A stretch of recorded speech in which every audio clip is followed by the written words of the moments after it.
ሰበር መረጃ የህወሓት አፋጣኝ መግለጫና የቀይ መስመር ማስጠንቀቂያ።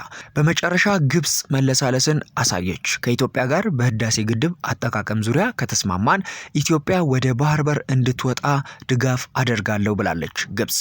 የአማራ ዲሞክራሲያዊ ኃይል ንቅናቄ ወቅታዊ መግለጫ እንደሚከተለው ታደምጡታላችሁ። የህዝባችን ጥያቄ የጥፋት ኃይሎች ለማባበል ወይም ለሽንገላ ሊውል አይገባም። የአማራ ብሔራዊ ንቅናቄ አብን።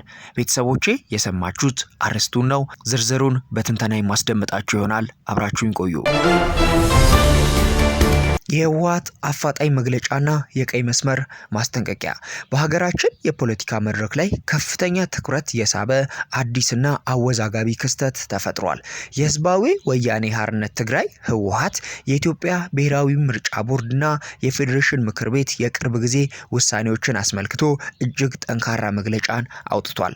ፓርቲው በወጣው መግለጫ የፌዴራል መንግስት የሰላም አማራጮችን በመዝጋትና የፕሪቶሪያውን የሰላም ስምምነት በይፋ በመጣስ በትግራይ ህዝብ ላይ ያለውን ጫና አጠናክሮ ቀጥሏል ሲል በጽኑ ኮንኗል። በመግለጫው የተነሱ ዋና ዋናና አሳሳቢ ነጥቦችን እንደሚከተለው አስደምጣቸዋለሁ።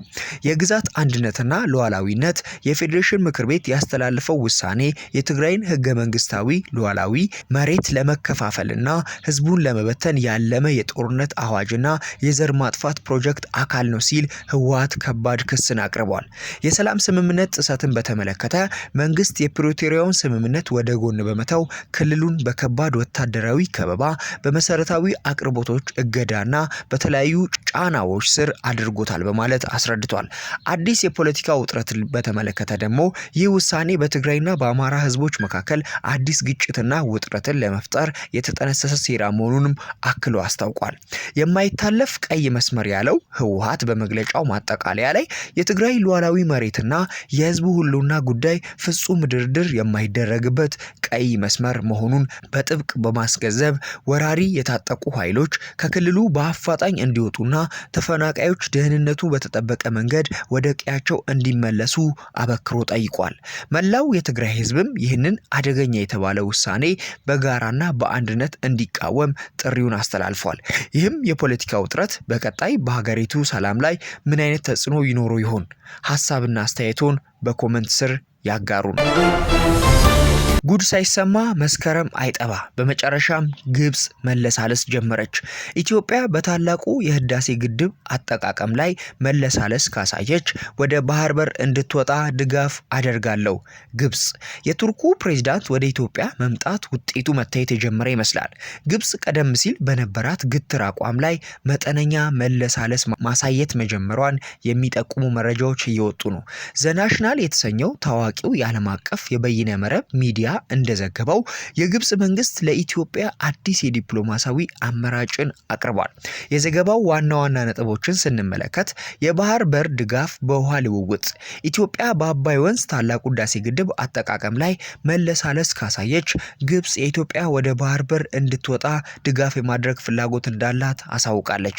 የቀረበው የቅድመ ሁኔታን ስናይ ይህ የግብጽ ድጋፍ የሚጸናው ግን ኢትዮጵያ በባህር ዳርቻው ላይ ወታደራዊ ወይም የባህር ኃይል ሰፈር የመገንባት እቅዷን የምታቆም ከሆነ ብቻ እንደሆነ ተገልጿል። ይህም በቅርቡ ከሶማሊላንድ ጋር የተደረገውን ስምምነት ፍንጭ የሚሰጥ ይመስላል።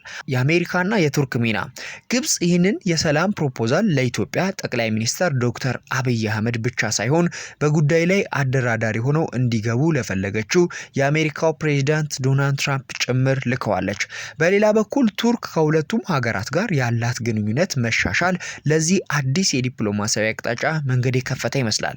ጠቅላይ ሚኒስትር አብይ አህመድ በቅርቡ ኢትዮጵያ የ130 ሚሊዮን ህዝብ ሀገር ሆና የጂኦግራፊ እስረኛ ሆና አትቀጥልም ማለታቸው የሚታወስ ነው። በጉዳዩ ላይ ከፕሬዝዳንት ረጅብ ጠይብ ኤርዶጋን ጋር በጥልቀት መወያየታቸውንም ገልጸው ነበር። ከዚህ ዘገባ መረዳት እንደሚቻለው ኢትዮጵያ የሁለቱ ውሃዎች ጉዳይ ተሳሳሪና የማይነጣጠሉ ናቸው ብላ የያዘችው አቋም ግብጾች ሳይወዱት ቢሆንም መዋጣቸው ያሳያል። ይህ ለኢትዮጵያ ትልቅ የዲፕሎማሲያዊ ድል ነው። ግብጽ እንደ ቀደም ሁኔታ ያቀረበችው ኢትዮጵያ በመታገኘው የባህር ዳርቻ ላይ ጦሯን እንድታሰፍር የሚለው ነጥብ እንደው ለጨዋታ ድምቀት እንጂ በኢትዮጵያ በኩል ተቀባይነት ባይኖረውም ግብጽ ወደ ድርድር ጠረጴዛ እንዲህ ባለ አቋም መምጣቷ ግን ከአቋሟ መለሳለሷን ትልቅ ማሳያ ነው።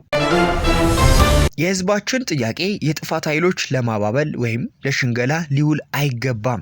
የአማራ ብሔራዊ ንቅናቄ አብን የህዝባችን ድምፅ ሊታነቅ አይገባም ሲል የአማራ ብሔራዊ ንቅናቄ አብን ስራ አስፈጻሚ ኮሚቴ ባካሄደው አስቸኳይ ስብሰባ አስታወቀ።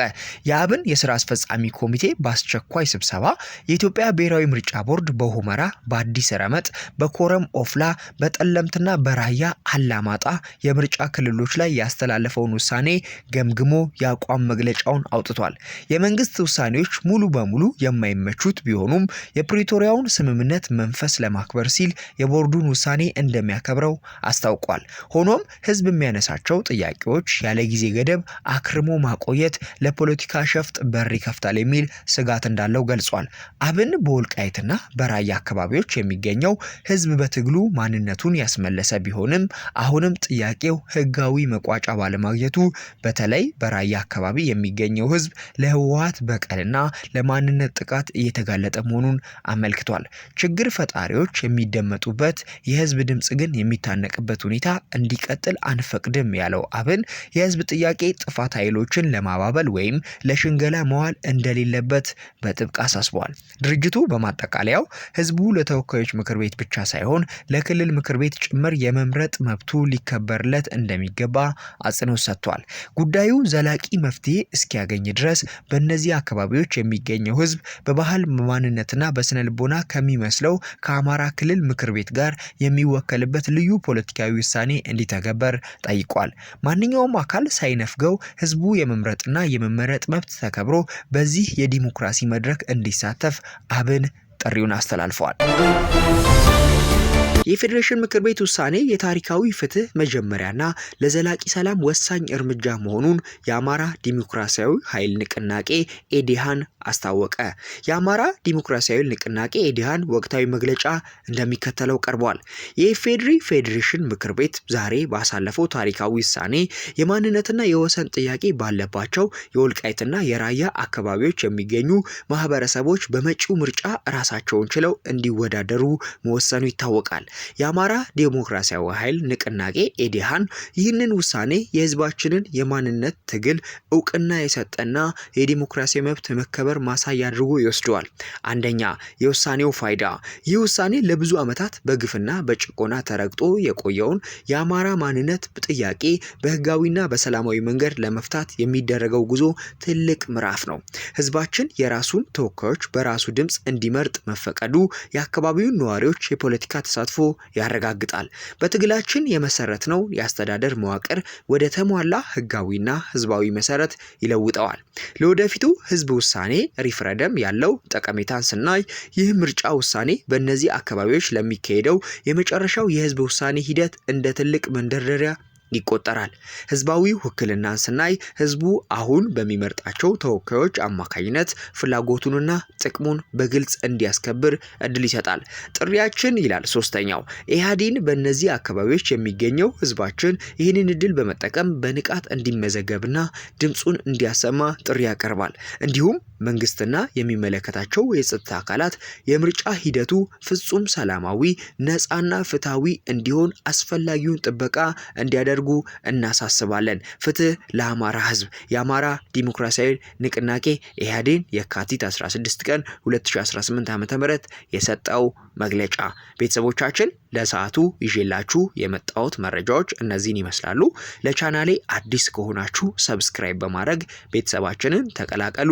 በሌላ መረጃ እስክንገናኝ መልካም ጊዜ